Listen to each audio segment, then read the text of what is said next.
그리스도 예수의 종 바울과 디모데는 그리스도 예수 안에서 빌립보에 사는 모든 성도와 또한 감독들과 집사들에게 편지하노니, 하나님 우리 아버지와 주 예수 그리스도로부터 은혜와 평강이 너희에게 있을지어다.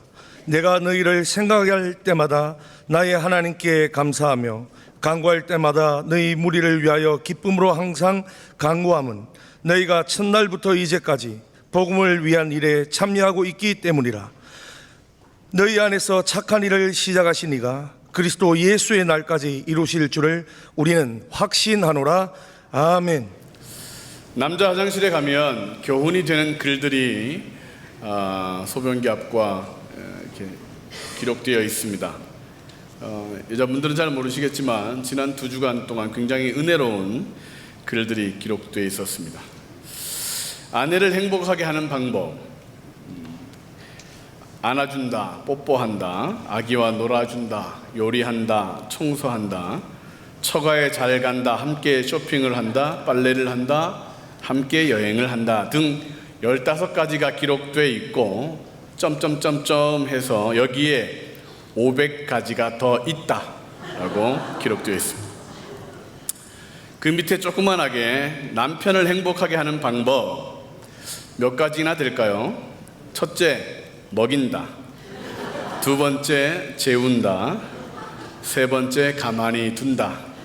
그리고 그것이 끝이었습니다. 아내를 행복하게 하는 방법은 너무도 많고 어려운데, 남편을 행복하게, 남자를 행복하게 하는 것은 생각보다 그렇게 어렵지 않다, 그렇게 기록해 놓은 듯한 노습의 글입니다. 여자들을 행복하게 하기는 참 어려운 것 같습니다. 이런 예화가 있지 않습니까? 하나님, 저에게 세상의 절반이 되는 재물을 허락해 주십시오. 야, 너무 크다. 그러면 하나님, 저에게 여자를 이해할 수 있는 지혜를 주십시오. 그랬더니 하나님 응답하시기를, 내가 얼마를 줄까? 곰곰이 생각해 보면 남편을 행복하게 하는 것은 쉬운 것 같으나 어렵고, 여자를 이해하는 것은 더더욱 어려운 것 같습니다. 남자들은 3가지지만 정말 남자들을 행복하게 하려면 아내들로부터 이 500가지 이상 되는 것을 하라는 것에서 벗어나야만 남편이 행복해질 수 있을 것 같습니다. 그래서인지 남자들이 자신들의 행복을 찾아 요즘 산으로 또는 섬으로, 한적한 시골로 많이 내려간다고 합니다. 흔히 자연인이라는 프로그램이 인기가 많은 이유가 어쩌면 여기에 있지 않을까. 나의 행복, 나의 기쁨을 찾아 어디론가 떠나고 싶은 이 로망이 대부분의 남자들의 마음속에 있다는 것을 여자분들은 아시는지요? 그리고 정말 남자들이 자연인처럼 살면 고향이나 한적한 곳이나 아무도 간섭하지 않고 먹고 자고 가만히 둘 수 있는 그곳에 가면 행복해질까요? 그러면 아내들의 행복, 아내들의 기쁨은 어떻게 찾을 수 있습니까?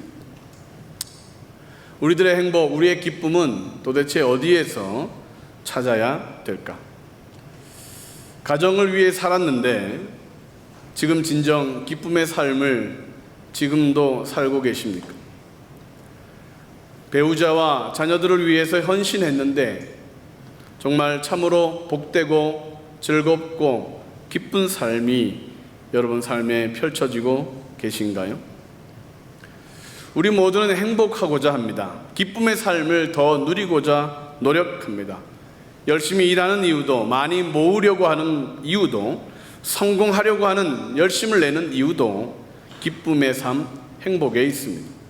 그런데 과연 기쁨과 행복의 삶을 우리는 얼마나 누리고 있는가? 얼마나 노력하면 될까? 사람들마다 이것이 행복이다, 이것이 나를 기쁘게 한다라고 말하고 있지만 그들의 뒷모습은 쓸쓸해 보이는 그런 모습을 많이 발견하게 되죠. 재정적으로 어려움을 겪고 있는 사람은 말하기를 돈만 있으면 행복할 것 같다 말하겠지만, 건강상의 문제로 고통을 당하는 사람이 내가 이 병에서 낫기만 하면 기쁠 것이다라고 말하겠지만, 사랑을 받지 못했거나 거절을 당한 사람들은 아름다운 외모나 사랑을 받으면 행복할 것이라고 생각하고 있겠지만, 그러한 조건들, 우리가 원하는 것들을 가진 사람들을 보면 그들은 더 많이 좌절하고 더 많이 포기하고 심지어 더 많이 자살하기도 합니다. 행복이 돈에 있지 않더라. 건강이 기쁨의 원인이 아니더라. 그렇다면 무엇이 참된 기쁨의 조건, 근거가 될까요?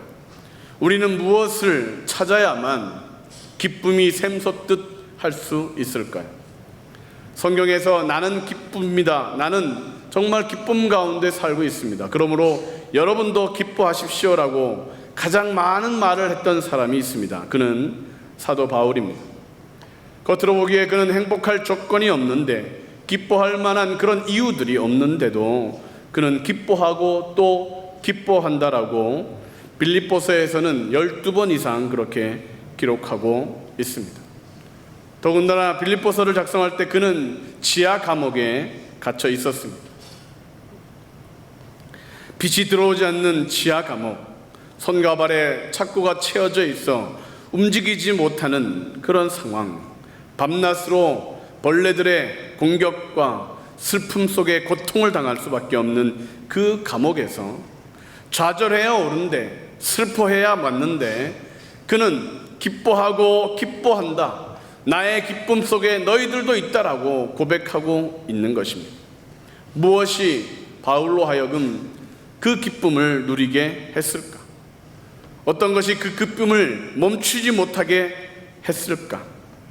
정말 행복하기 원한다면, 정말 기쁨의 삶을 살기를 원한다면 오늘 이 사도 바울이 말씀하는 이 기쁨 속에 우리 모두가 동일하게 있기를 주님의 이름으로 축원합니다.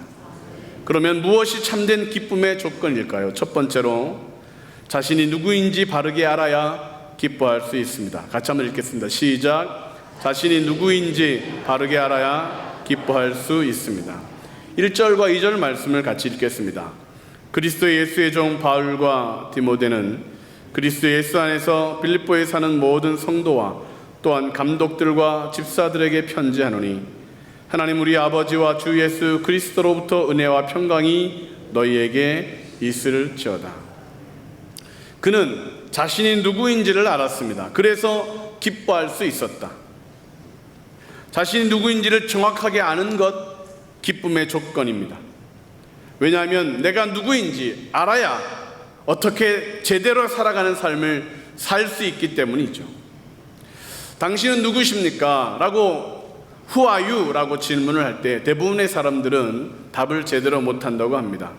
누구누구의 남편인데요, 누구누구의 부모인데요 라고 소개하지만 그것은 진정한 자신의 모습이 아닙니다. 사람들은 이 모양 저 모양 여러 가지 모습으로 나는 어떤 일을 하고 있는 사람인데요, 나는 무슨 일을 하는 사람인데 라고 설명하지만 그 모습이 정말 그 자신의 모습일까요? 물질의 양에 따라 많이 가졌다고 소개한다면 기쁨이 있다고 말하겠지만 그 기쁨은 오래가지 못할 것입니다.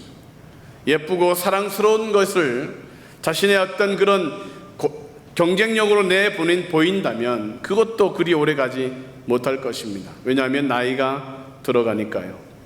배운 것으로 자신을 소개한다면 그 기쁨도 오래가지 못하겠죠. 날마다 새로운 것이 더 유능한 사람이 일어나기 때문에 그렇습니다.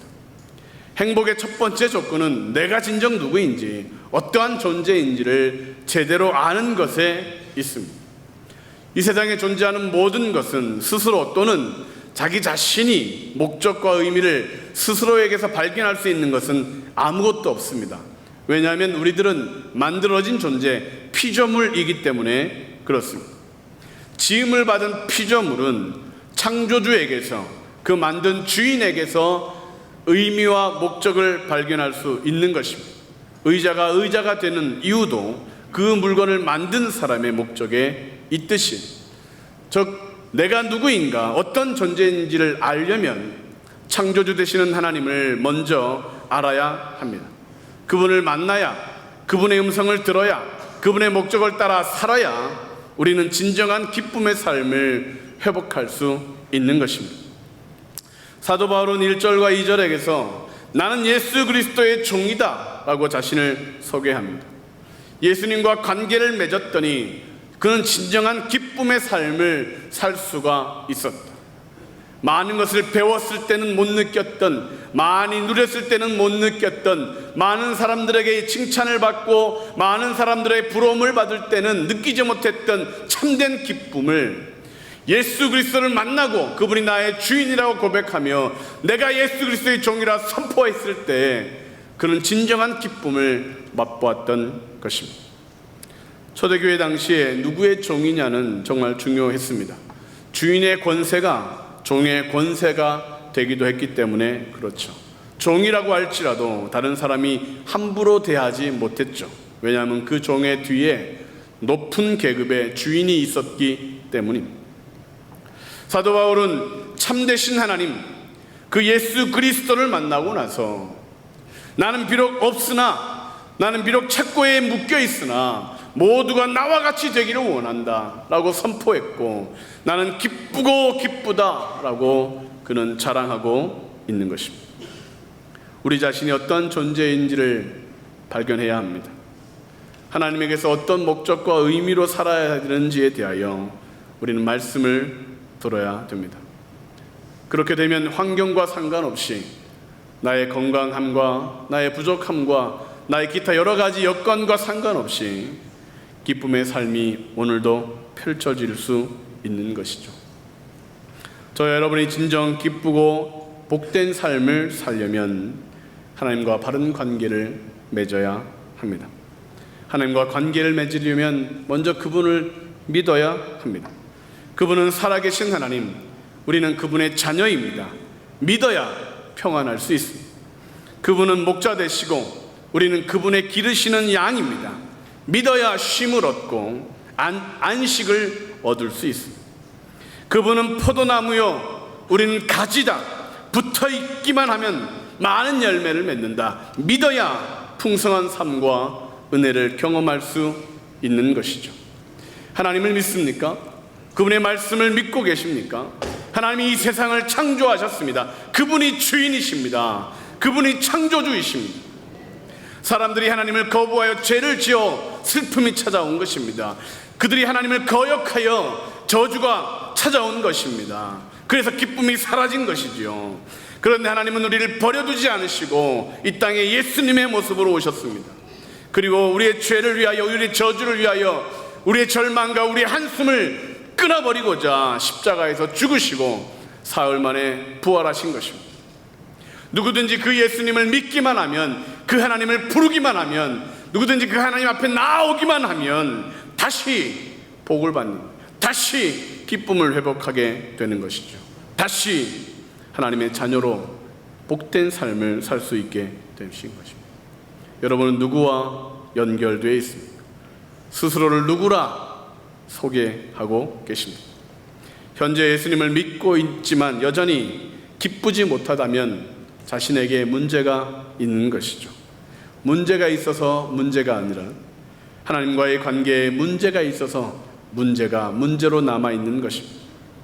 하나님을 제대로 알지 못하는 것이 문제, 그분의 사랑과 은혜를 제대로 누리지 못하는 것이 문제. 하나님 없이 살아가는 사람은 단언컨대 참된 기쁨을 조금도 맛보지 못할 것입니다. 하나님을 아버지의 자리에, 예수님을 구원자의 자리에, 성령님을 인도자의 자리에 모실 때에, 그분을 그렇게 의지할 때에 우리의 인생은 다시 기쁨으로 회복될 것입니다. 지금 고난이 있습니까? 좌절하지 마시기 바랍니다. 하나님이 계시지 않습니까? 어려움 때문에 낙심하셔도 안 됩니다. 하나님이 도와주실 것이기 때문입니다. 하나님께서 반드시 우리의 인생을 행복과 기쁨으로 이끌어 가실 것이기에 현재 잠깐 고난을 당한다 할지라도, 잠깐 어렵다 할지라도, 혹여 지금 잠깐 병에 묶여 있다 할지라도 예수의 이름을 선포하고 하나님의 도움을 구하며 이겨내서 마침내 참으로 기쁘고 복된 삶을 누려야 될 것입니다. 그러므로 참된 기쁨은 자신이 누구인지를 하나님에게서 발견할 때, 그분과의 바른 관계가 유지되고 있을 때, 하나님을 주인이라고, 나를 지으신 아버지라고 부르는 삶을 또 살아갈 때에 기쁨은 배가가 될 것이고, 우리의 삶의 참된 만족과 행복은 다시 한번 풍성해질 줄로 믿습니다. 두 번째로, 무엇이 참된 기쁨의 조건일까요?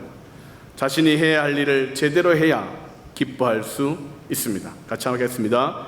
자신이 해야 할 일을 제대로 해야 기뻐할 수 있습니다. 3절과 4절, 5절 말씀을 같이 읽도록 하겠습니다. 내가 너희를 생각할 때마다 나의 하나님께 감사하며 간구할 때마다 너희 무리를 위하여 기쁨으로 항상 간구함은 너희가 첫날부터 이제까지 복음을 위한 일에 참여하고 있기 때문이라. 행복한 사람은 노는 사람이 아니라 일을 하는 사람입니다. 기쁨을 누리는 사람은 많은 일을 하는 사람이 아니라 정말 해야 할 일을 제대로 하는 사람이 참 기쁨을 누립니다. 노숙자들이 불쌍한 이유는 집이 없는 것이기도 하지만 이 일을 하지 못해서 그들이 불쌍한 것입니다. 건강하지 않아서가 아니라 일을 할 의욕을 잃어버린 것이 그들의 절망입니다. 청년 실업자의 모습이 안타까운 이유는 무엇입니까? 그들에게 맞는 일이 없는 것이죠. 아니, 할 일을 찾지 못한 것이기에 그들의 모습이 참으로 안타까운 것입니다. 할 일이 없기에 아침에 일찍 일어날 필요도, 씻을 필요도, 부지런히 무엇인가를 할 이유도 없기에 점점점 게을러지는 것입니다. 우리들 대부분은 그 사람이 하는 일로 그 사람을 부릅니다. 카페집 사장님, 음식점 주인님, 또 동사무소 직원들, 학교 선생님이라고 우리는 그들을 부릅니다. 그런데 카페집 사장님은 행복한 사람이 있기도 하지만 대부분의 사람은 행복하지 못합니다. 카페가 너무 많아지니까요. 음식점 주인도 잘 되는 집은 행복하겠지만 대부분 기쁨보다는 한숨이 더 많은 요즘을 살아가고 있습니다. 그 일은 그 사람에게 도구이지 그 일 자체가 목적이 되어서는 그들은 진정한 행복을 찾을 수가 없는 것입니다. 어떤 사람은 낚시가 즐거움인 사람이 있습니다. 골프를 치는 것에서 그런 만족을 누리는 사람도 있습니다. 열심히 일하고 주말에 가족들과 함께 여행을 가는 것을 행복이라고 그렇게 생각하는 사람도 있습니다. 옳습니다. 자신이 원하는 일이나 취미를 즐기는 것 행복할 수 있습니다. 그러나 그 행복이, 그 기쁨이 과연 얼마나 갈까? 나이가 들면서도 계속해서 즐거울까? 시간이 없어지거나 돈이 없어지면 정말 그 일들이 계속해서 기쁨이 될까? 건강을 잃어버린다면 지금 기쁨이라고 여기고 있는 것을 정말로 계속할 수 있을까?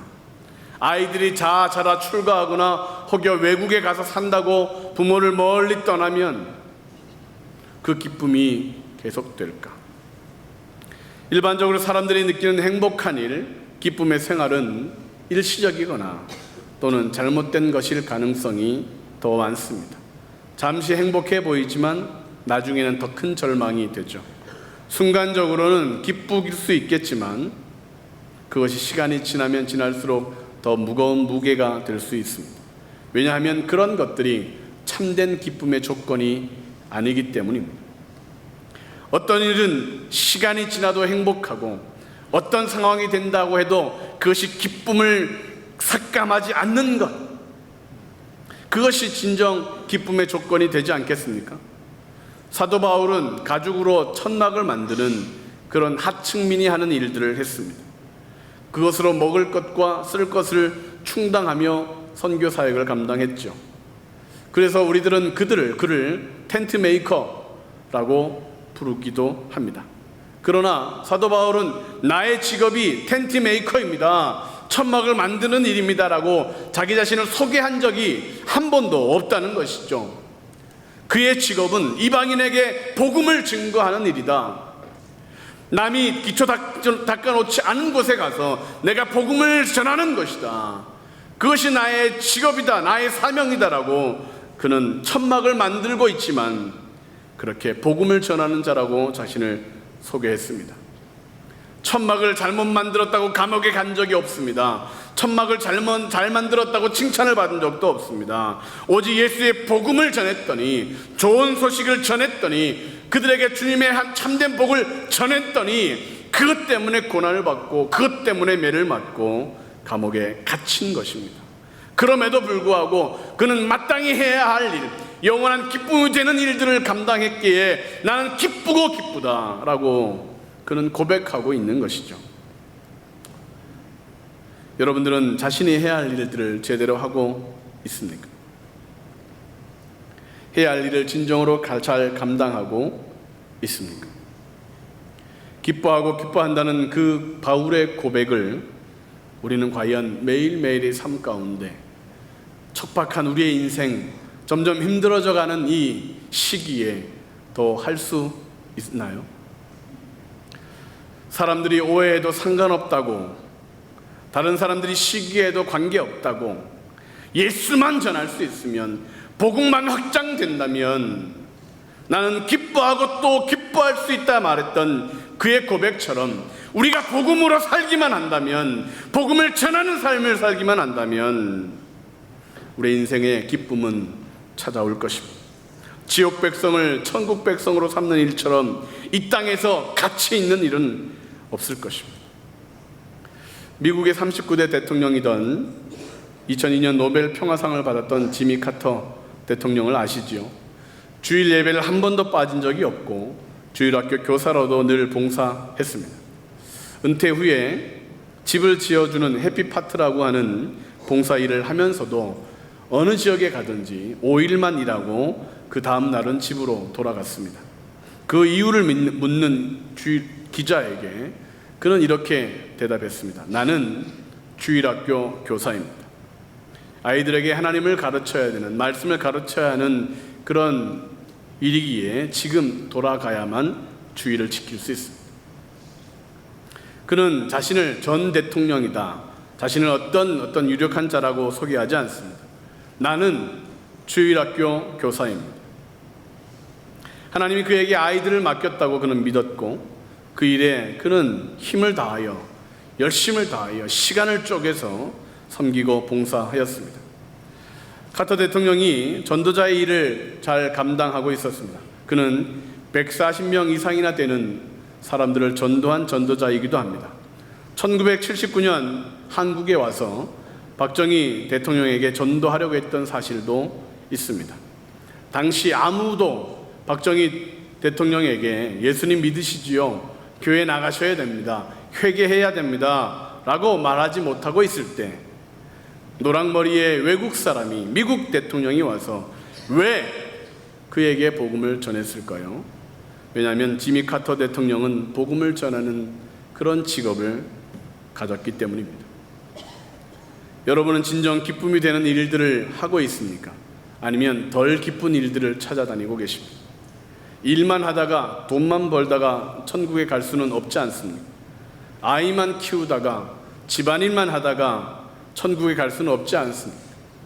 집안은 좀 지저분해도 되죠. 복음을 증거할 수만 있다면. 남편에게 식은 밥을 줘도 되죠. 이웃을 전도할 수만 있다면.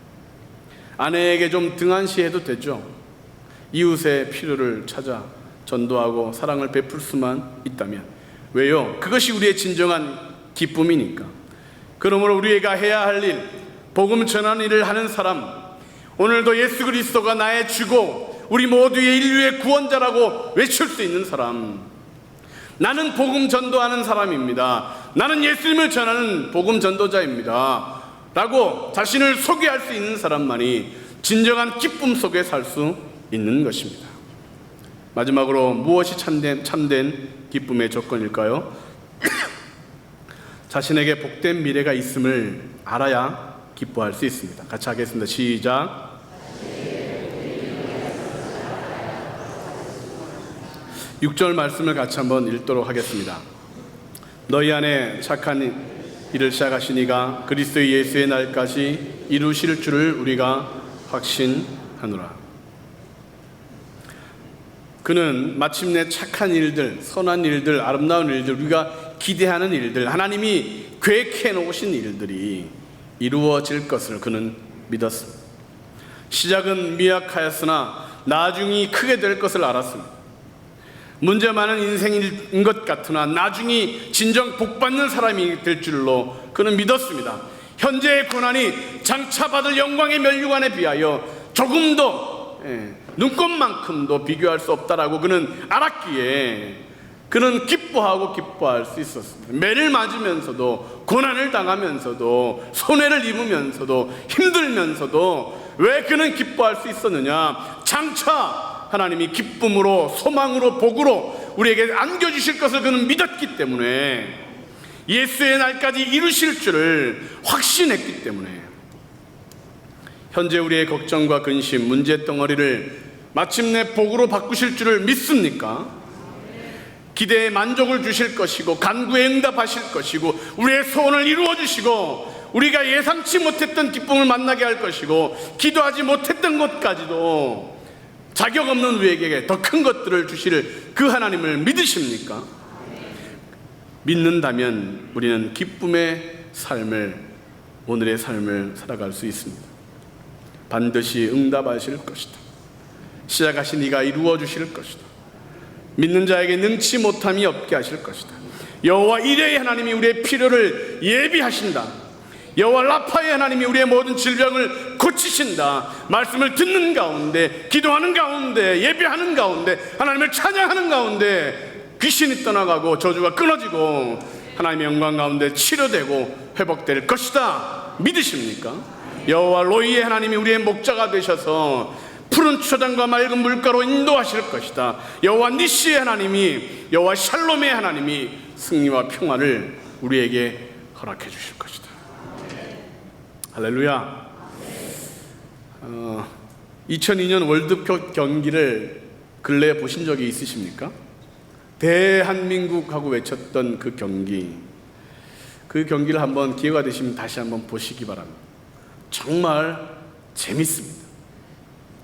당시 2002년 그것을 볼 때는 막 마음을 졸이고 상대방이 공을 차면 그러고, 우리가 공을 찼는데 안 들어가면 그랬던 기억이 있죠. 저만 그랬습니까? 그때는 막 4강까지 가는 것이 기적이다. 왜? 정말 기적처럼, 우연인 것처럼 보였고, 그런데 다시 보니까 이길만 해서 이겼습니다. 공을 패스하는 장면이 얼마나 멋있는지요. 그리고 골까지 막 달려가고 열심히 달리고 막 네버스탑, 지치지도 않는 모습으로 뛰어다니는 그 붉은 옷에 우리 한국 선수들을 보니까 4강이 기적이 아니라 저건 당연하다. 상대방이 공을 차도 조금도 걱정되지 않습니다. 왜? 안 들어갈 걸 아니까. 마지막까지 곧 공 들어간다. 곧 경기가 끝나기 얼마 남지 않았습니다. 그런데 우리는 곧 공이 들어간다. 자세히 봐야지. 공이 들어갔습니다. 질 듯 해도 불안하지 않는 이유는 결과를 알기 때문에 그렇습니다. 상대방이 아무리 무섭게 공격해도 두렵지 않은 이유는 공이 안 들어갈 것을 알기 때문에, 미래에 나에게 좋은 일이 일어난다는 것을 안다면 우리는 현재를 기뻐할 수 있죠. 내일에 나쁜 일들이 좋은 일로 바꾸어진다는 것을 믿는다면 우리는 지금을 즐겁게 기쁘게 살 수 있습니다. 우리에게 복된 미래가 있다는 사실을 믿으시지 않습니까? 오늘 죽어도 저 하나님 나라에 갈 것을 믿지 않습니까? 선하신 하나님, 신실하신 하나님이 우리를 붙들어 마침내 하나님의 영광에 이르도록, 면류관의 주인이 되도록 우리를 인도해 주실 것을 믿기 때문에 우리는 불안하거나 염려하거나 두려워하지 않는 것입니다. 앞으로 어떤 일이 있을지, 나에게 어떤 미래가 펼쳐질지를 알기에 사도 바울이 기뻐했던 것처럼 우리들도 현재 나의 삶 가운데 어려움이 있다 할지라도 예배 드리는 가운데 기쁨을 회복하시기 바랍니다. 현재 나의 삶 가운데 문제가 해결되지 않아서 정말 매일매일 정말 확 죽어버리고 싶고, 확 포기하고 싶고, 그냥 마구자기 그냥 그러고 싶은 마음이 든다 할지라도 내일에 3일에 일어날 것이고 장차 우리에게 하나님 복을 주실 것이고 문제가 크면 복도 크게 해주실 것을 알기에 우리 힘을 내고 기뻐하고 오늘도 이렇게 찬양하고 예배할 수 있는 것입니다. 무당과 점쟁이들은 미래를 점친다고 합니다. 그런데 그들이 보는 미래는 불안과 염려, 걱정뿐입니다. 여름에 물에 가지 마라, 겨울에 산에 가지 마라, 봄에 뱀 조심해라, 뭐 등등 음식 가려 먹어라, 무서운 이야기만 늘어놓습니다. 왜 그런지 아십니까? 귀신의 미래는, 사단의 미래는 어두움입니다. 심판입니다.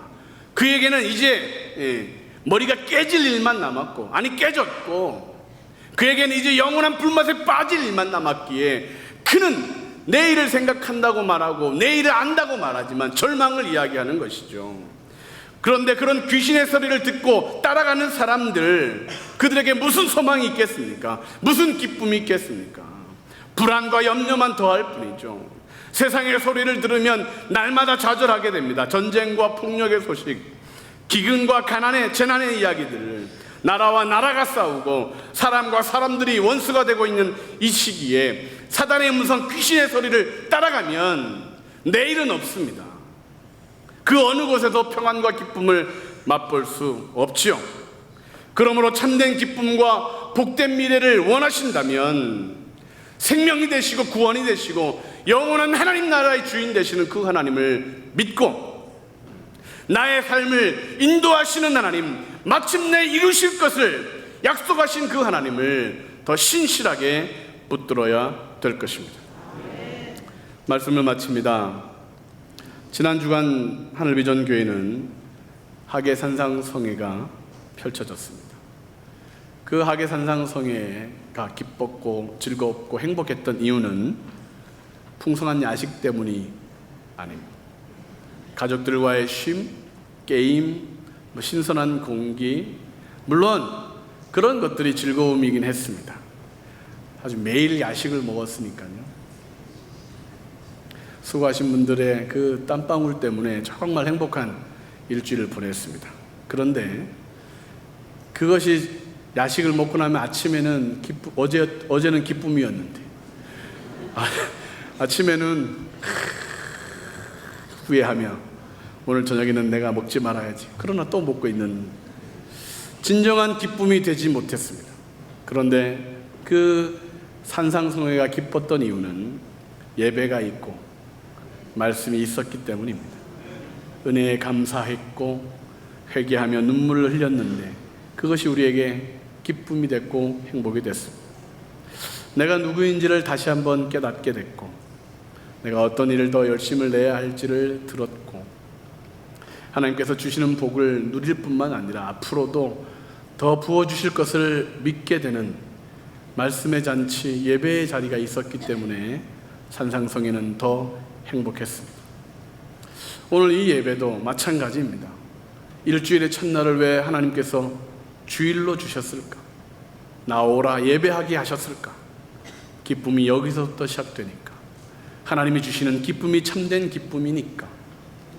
수고하고 무거운 짐진 자들아 다 내게로 오라, 내가 너희를 쉬게 하리라 말씀하시며 더 은혜로우시고 더 인자하시고 더 용서하시고 더 은혜가 풍성하신 그 하나님이 아무리 우리의 죄가 크다 할지라도 오늘 다 용서해 줄게, 아무리 우리의 슬픔과 고난이 커도 내가 다 해결해 줄게, 내가 다 너와 동행하며 이기게 해줄게, 그 약속을 주시고자 우리를 이 자리에 부른 줄로 믿습니다.